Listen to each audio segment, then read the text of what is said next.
Bonjour à toutes et à tous et bienvenue pour cette nouvelle web émission. Et voilà se tourne aujourd'hui en direct chez ID2 à Levallois-Perret. Et voilà, c'est votre émission pour comprendre le numérique éco-responsable, le numérique bon pour l'économie, pour l'humain et pour la planète. Nous parlerons aujourd'hui braquet, watts, données, cyclisme professionnel, gouvernance, intelligence artificielle et éco-responsabilité. Un programme riche, suivez-nous et voilà, c'est parti.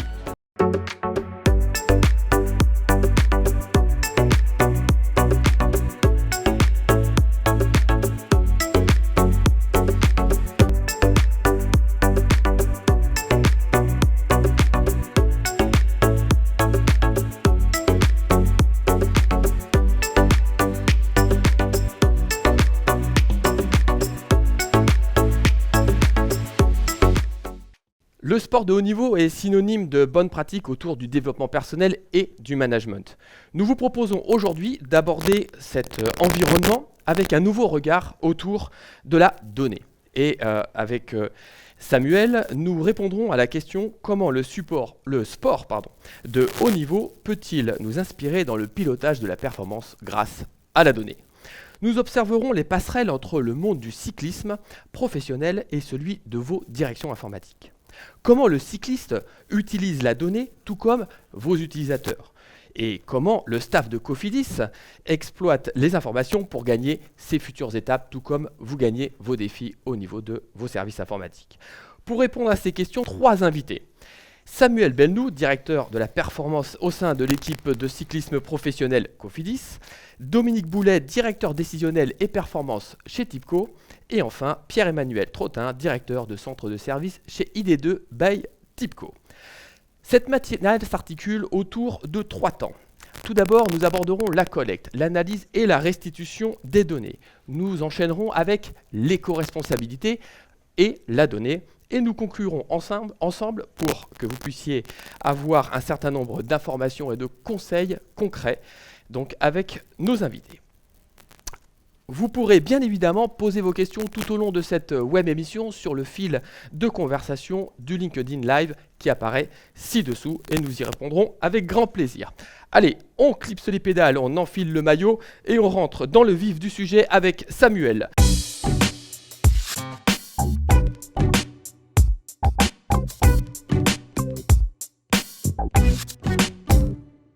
Mais avant, on écoute son portrait avec notre invité. Merci Jean-Christophe, c'est parti. Alors Samuel, c'est à Troyes dans l'Aube que vous voyez le jour, pour le plus grand bonheur de vos parents, Rachel et Thierry, le 22 janvier 1980. Sans doute plus adepte de comté que d'andouillette, votre famille migre rapidement dans le Jura, et c'est à l'âge de 4 ans que vous touchez votre premier vélo. Bien que vous déclariez ne pas vous en souvenir, il ne faudra pas tarder pour que vous abandonniez les roulettes. Il faut dire qu'avec papa Thierry, passionné de vélo, et qui vous fait partager très tôt les étapes du Tour de France, vous étiez à bonne école. Il faudra attendre vos 12 ans et votre première communion pour que vous achetiez votre premier vélo de course, et c'est toujours avec Thierry que le virus de la petite règne vous gagne définitivement dans vos balades ou dans les camps VTT qu'il organise dans les magnifiques et profondes forêts jurassiennes. Le premier contact avec le monde pro se fera sur les bords de la route au passage des coureurs du Critérium de Château-Chinon, et votre bicyclette vous emporte alors jusqu'à Dijon ou sur les bancs de la fac, évidemment de sport. Vous avez envie de vous investir dans le cyclisme pro. Athlète complet, en plus du vélo, vous pratiquez la course à pied et comme si ça ne suffisait pas, et comme vous savez nager, vous êtes aussi triathlète. Votre premier job, vous le trouvez à Dole, toujours dans le Jura, où durant 3 saisons, vous allez entraîner des jeunes, toutes disciplines confondues. En 2009, vous passez pro en duathlon, une discipline qui enchaîne course à pied et vélo, et là aussi, comme si ça ne suffisait pas, encore course à pied. En 2010, vous posez votre plaque de coach sportif et vos premiers adeptes ne sont autres que les jeunes VTTistes du club de Dole. Vous êtes ensuite, quelques années, entraîneur VTT auprès de l'UCI, l'Union Cycliste Internationale. Mais, car il faut toujours un mais dans une histoire, l'appel de la route se fera plus fort et vous devenez entraîneur du club des Tupes à côté de Montbéliard. Étrange, me direz-vous, pourquoi ce choix d'aller rejoindre cette néanmoins charmante commune de 3700 herbatons et herbatonnes ? Eh bien, pas si étonnant que ça, quand on sait que ce club est le premier pourvoyeur de cyclistes professionnels de France. Adam Yates, Thibaut Pinot, pour ne citer qu'eux, ont commencé par y user leur cuissard. Vous allez d'ailleurs y rencontrer un jeune talent qui va impacter votre plan de carrière, c'est Guillaume Martin. En 2016, vous entrez comme entraîneur au sein de l'équipe pro AG2R La Mondiale, période durant laquelle Romain Bardet signe 2 victoires d'étape et 2 podiums au Tour de France. Rien que ça. Durant cette période, vous préparez également un doctorat et vous mettez au point les programmes d'entraînement en altitude. Rien que ça. Durant cette période, vous continuez d'accompagner Guillaume Martin, alors chez l'équipe Auty-Gobert. Rien que ça. Vous allez d'ailleurs finir par l'y rejoindre avant de migrer ensemble vers l'équipe Cofidis où aujourd'hui, Samuel, vous êtes le manager de la performance avec votre staff d'entraîneurs, de préparateurs physiques, de nutritionnistes et bien sûr de data analystes. Samuel, quand on vous pose la question pour résumer votre métier en un seul mot, en vous laissant le choix entre cyclisme, performance, entraînement et data, vous avez choisi performance. Du coup, Samuel, j'ai une question. Vous n'en avez pas marre qu'on vous demande si ça roule pour vous ? Merci Jean-Christophe pour ce portrait. Alors, est-ce que c'est fidèle à ton portrait, Samuel ? Oui, merci. Beau travail, beau résumé. Merci Samuel de nous rejoindre sur cette web émission. Et voilà, alors, plutôt performance que data ? Ah oui, parce que pour résumer mon métier, la data c'est l'outil, mais le but de mon métier c'est la performance. D'accord, donc l'un service de l'autre. La data au service du cyclisme et de la performance dans le cyclisme. Bon, alors on est très curieux que tu nous entrouvres les portes du monde du cyclisme. Peux-tu nous éclairer un peu sur l'organisation d'une équipe professionnelle de cyclisme ? Oui, bien sûr. Donc je vais vous expliquer un petit peu comment fonctionne l'équipe Cofidis. D'ailleurs, je devrais dire les équipes Cofidis parce que les Cofidis a 3 équipes. Une équipe féminine avec 12 athlètes, une équipe handisport avec 6 athlètes et 2 guides, et évidemment l'équipe World Tour masculine avec 30 cyclistes qui font partie donc, de l'équipe. Ça, c'est pour le versant l'effectif. Voilà. Cycliste. Et au global, ça fait combien de personnes Là, on a parlé des athlètes. Est-ce qu'il y a tout un staff autour, j'imagine ? Exactement. Donc, ça fait 50 cyclistes, plus ou moins. Ouais. Et derrière, il y a quasiment le double de staff. D'accord. Ils sont répartis. Donc, le manager général, c'est Cédric Vasseur, qui est connu par son parcours sportif. Donc, qui pilote les 3 équipes. Et en dessous, donc, je me concentrer sur l'équipe homme. On va avoir plusieurs corps de métier, donc les mécaniciens qui s'occupent des vélos, les assistants qui s'occupent de toute la préparation des bidons, des passages bidons pendant les courses et des massages de récupération. On va avoir tout le pôle médical, évidemment, parce que, comme vous pouvez le voir, il y a régulièrement des chutes, donc on a 5 médecins qui travaillent dans la structure. Au niveau de la direction, après, on va voir donc les directeurs sportifs. On a 7 directeurs sportifs. Et on a le pôle performance, pôle performance que je dirige, et dans lequel on va retrouver donc les entraîneurs, on va retrouver les nutritionnistes, on va retrouver des préparateurs physiques. Donc là, on n'est plus sur les appareils de musculation, hors vélo. Et puis, on fait appel aussi à quelques autres compétences pour le testing matériel, testing aéro. Et la dernière compétence qu'on vient d'internaliser dans le pôle performance, c'est un data analyst, un ingénieur de la donnée. Voilà. Alors justement, dans cet écosystème performance, tu fais quoi exactement ? Alors moi, j'ai déjà un rôle terrain. Je continue à entraîner des athlètes. J'en ai 8 sous ma responsabilité, dont Guillaume, ça a été présenté. Et ensuite, je pilote mon équipe. Donc on a une dizaine de personnes sur les projets au sens large performance qu'on peut mettre en place. Ça, comme je disais tout à l'heure, ça peut partir de choses de suivi quotidien comme le suivi de l'entraînement. Et puis ça va être aussi des projets ponctuels comme du testing matériel ou du développement avec les partenaires. D'accord. Et tu parlais de la data. C'est quoi la data dans ton environnement ? Dans mon environnement, la donnée, elle vient de plusieurs endroits. On peut la répartir en 2 sections, 2 parties. On va avoir tout un environnement de données qui nous proviennent de l'activité même du sportif. Aujourd'hui, sur leur vélo, ils ont leur petit compteur qui enregistre un tas de paramètres. Ouais, on va y revenir d'ailleurs Ouais. sur les différents paramètres. Voilà, on reviendra tout à l'heure sur les différents paramètres enregistrés. On en a une dizaine qu'on mesure toutes les secondes. Donc à l'entraînement, la base de données est assez riche. Il faut imaginer qu'un cycliste pro, c'est environ 20 heures de vélo par semaine toute l'année, quoi.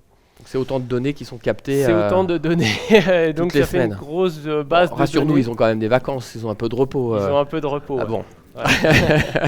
Mais ils ont aussi quelques grands tours qui les occupent un peu plus que d'habitude, donc ça fait une moyenne. Ah, d'accord. C'est combien de kilomètres d'ailleurs parcourus par an Un professionnel, je dirais, c'est autour de 30 000 km, plus ou moins 2-3 000 en fonction des profils. On a des extrêmes évidemment, mais la moyenne se trouve à ce niveau-là. D'accord. Et donc cette donnée, elle est principalement à destination des cyclistes quand tu les captes?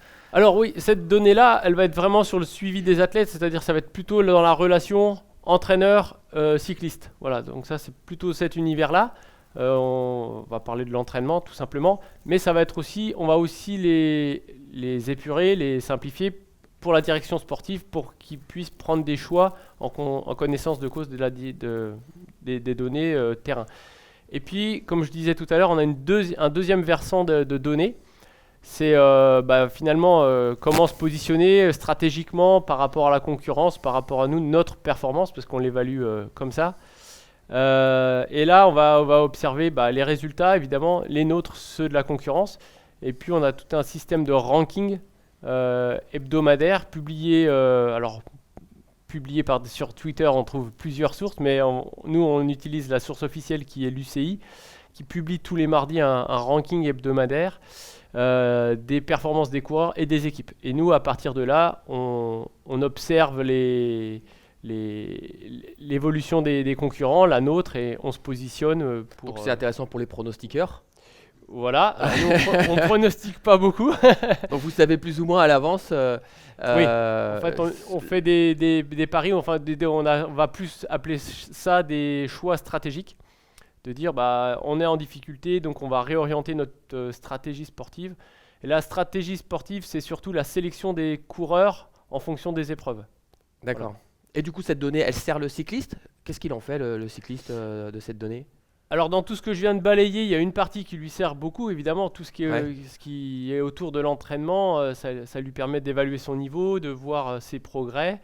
Ou suite à une chute, de voir où il en est quand il reprend. Voilà, ça quantifie les choses.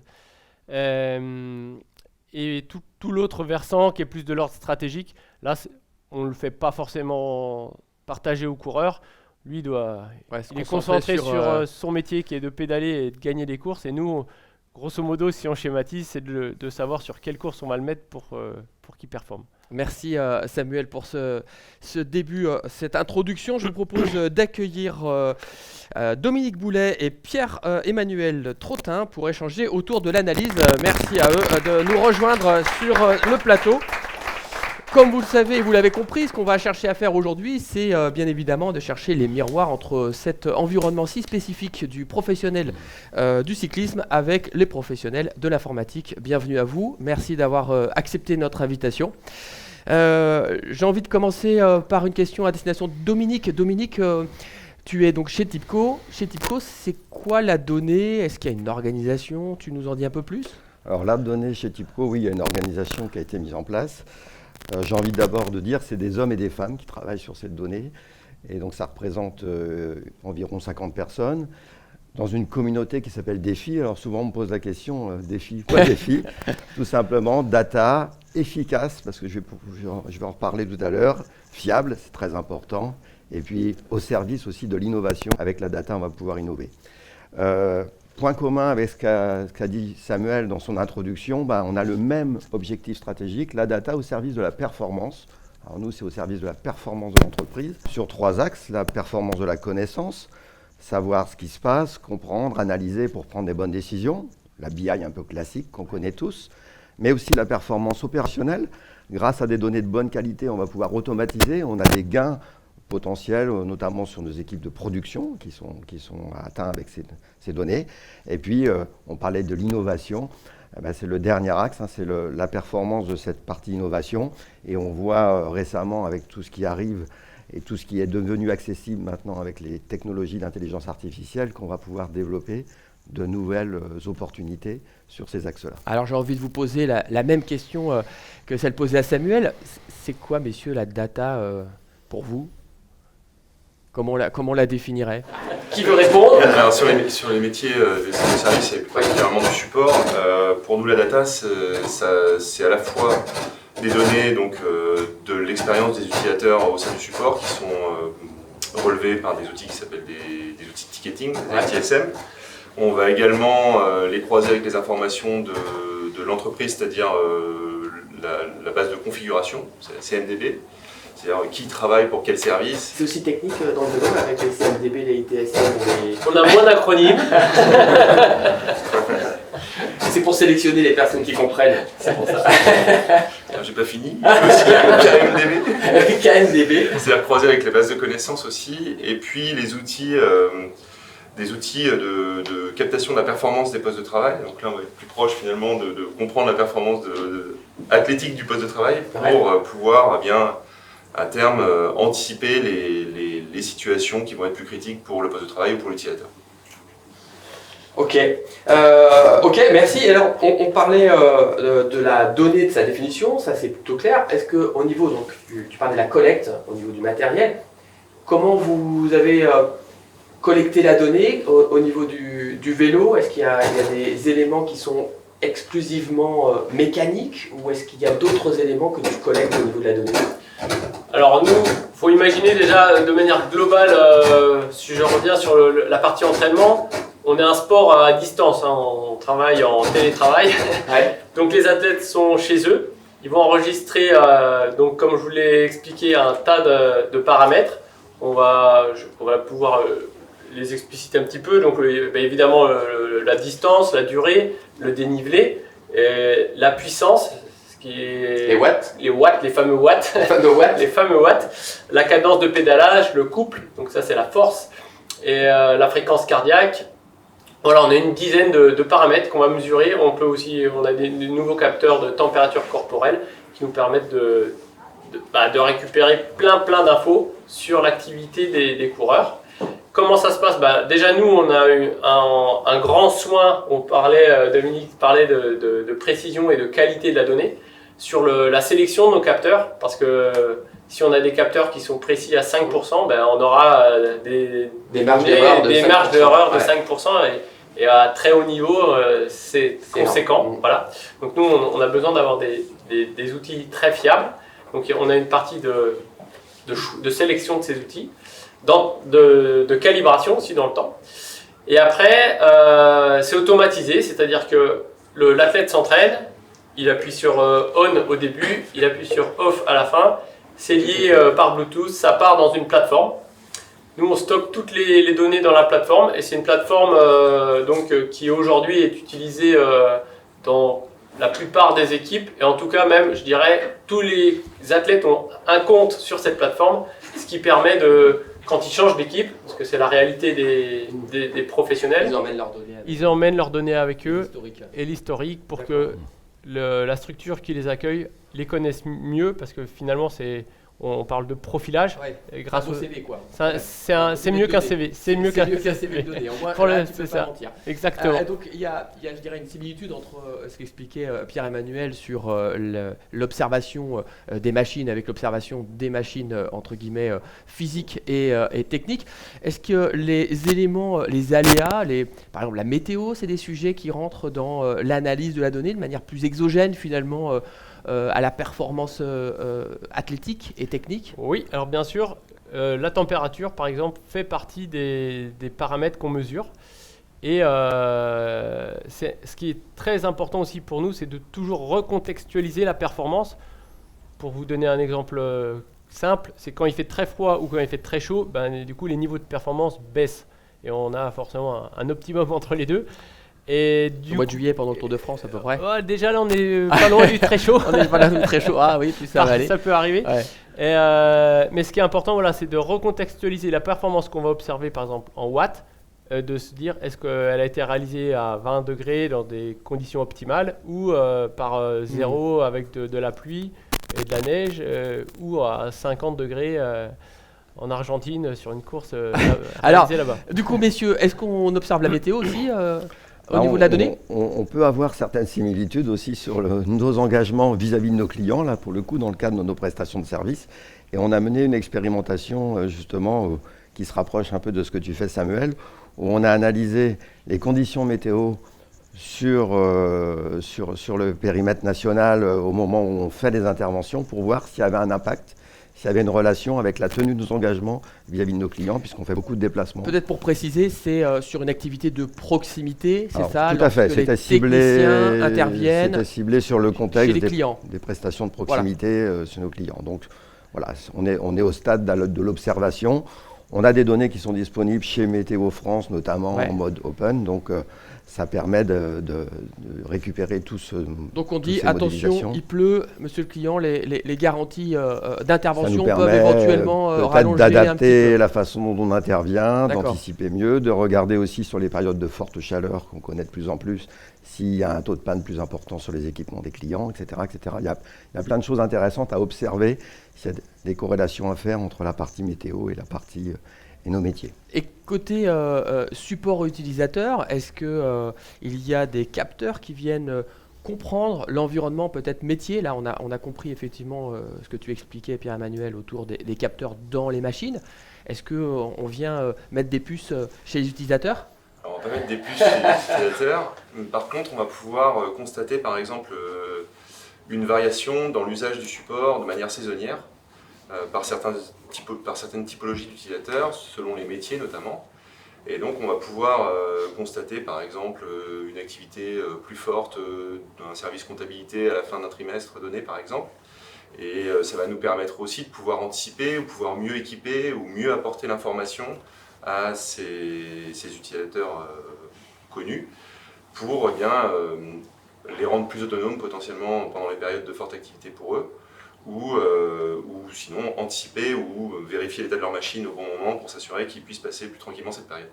Donc on parle organisation?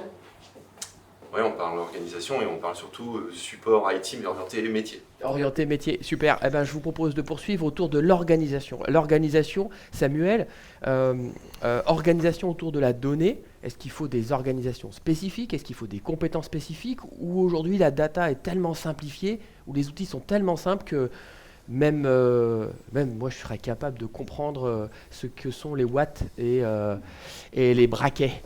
Ouais. Alors, il y a une partie forcément compréhensible par le plus grand nombre avec un petit peu de documentation. Et puis, il y a une partie plus complexe, c'est de traduire des données, par exemple, de watts, donc de performance, et de les transformer en physiologie. C'est-à-dire savoir comment l'organisme fonctionne pour aller vers ces performances. Donc là, cette partie-là est plus complexe, évidemment. Et que ça soit organisé, oui, il faut que ça soit organisé. Nous, on est structuré donc avec cette plateforme. Tu as quelqu'un chez toi qui est spécialisé sur la data, c'est ça? Exactement. Donc, nous, on est dans une démarche un peu empirique, c'est-à-dire que dans les 15 dernières années, si je résume, on a eu l'apparition de nouveaux capteurs de plus en plus connectés, qui fait partie de la vie quotidienne aussi de tout le monde aujourd'hui. Et en fait, on a une base de données qui grossit, et finalement, les compétences initiales et les moyens initiaux ne suffisent plus pour profiter pleinement de cette grosse base de données dans laquelle, comme disait Dominique, on peut mettre en corrélation plein de choses et pour nous aiguiller et nous donner des tendances ou des informations très précises. Mais vu la masse de données à traiter, on n'avait pas la possibilité de le faire.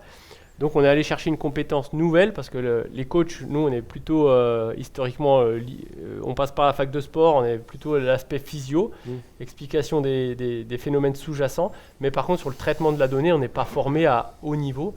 Et donc, je suis allé chercher un ingénieur data qui, donc, depuis cette année, remplit cette fonction dans l'équipe. On reviendra sur l'organisation justement de la donnée pour nos auditeurs, pour comprendre aussi s'il y a des standards.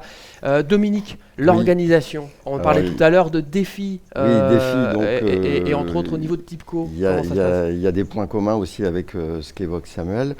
Dans défis, en fait, il y a deux pans. Il y a un pan en fait, des équipes qui travaillent plutôt sur la partie disponibilité de la donnée, alimentation des entrepôts, qualité de la donnée avec des data ingénieurs, des data stewards. Et puis il y a une autre partie qui est la partie analyse, où il faut une expertise du sujet pour être bon sur l'analyse, comme tu le fais Samuel sur la partie performance. Il faut comprendre, tu expliques, il faut comprendre les données physiologiques. Ben, c'est pareil, nous on a mis les data analystes, on a fait le choix de les mettre dans les métiers, que ce soit à la finance, que ce soit aux achats, que ce soit à la production. Donc on les a formés. On les a formés. Donc c'est là où on a un petit écart, puisque nous on a pris des gens du métier qu'on a formés aux méthodes de data analyst. Et dans les équipes support, on a aussi des développeurs avancés, eux, qui peuvent apporter un soutien à ces équipes-là. Ça prend combien de temps à transformer une personne du métier vers une appétence, une compétence plus précisément Ça peut être variable, mais c'est autour de 6 mois en fait.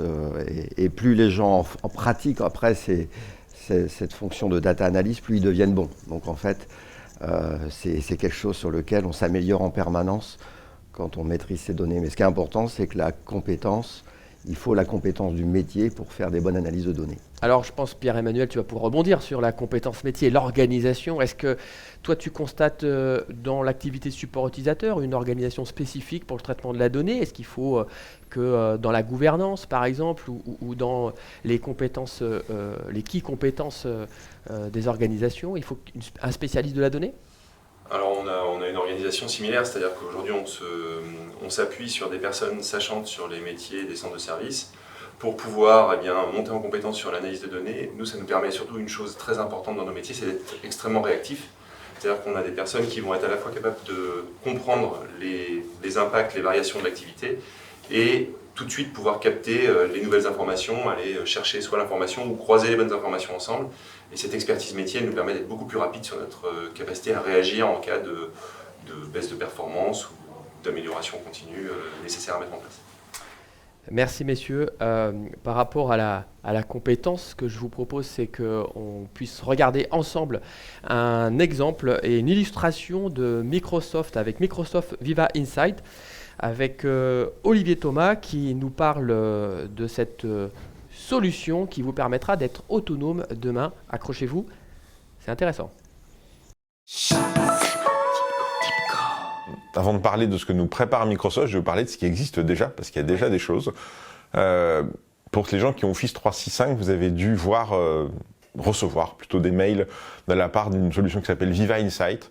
Ça fait partie d'un ensemble de solutions autour de Viva qui vient collecter la façon dont vous utilisez les données dont vous utilisez Office 365 finalement pour vous restituer vos usages en vous disant tiens, on peut peut-être faire différemment, en tout cas on vous restitue la façon dont le système le perçoit.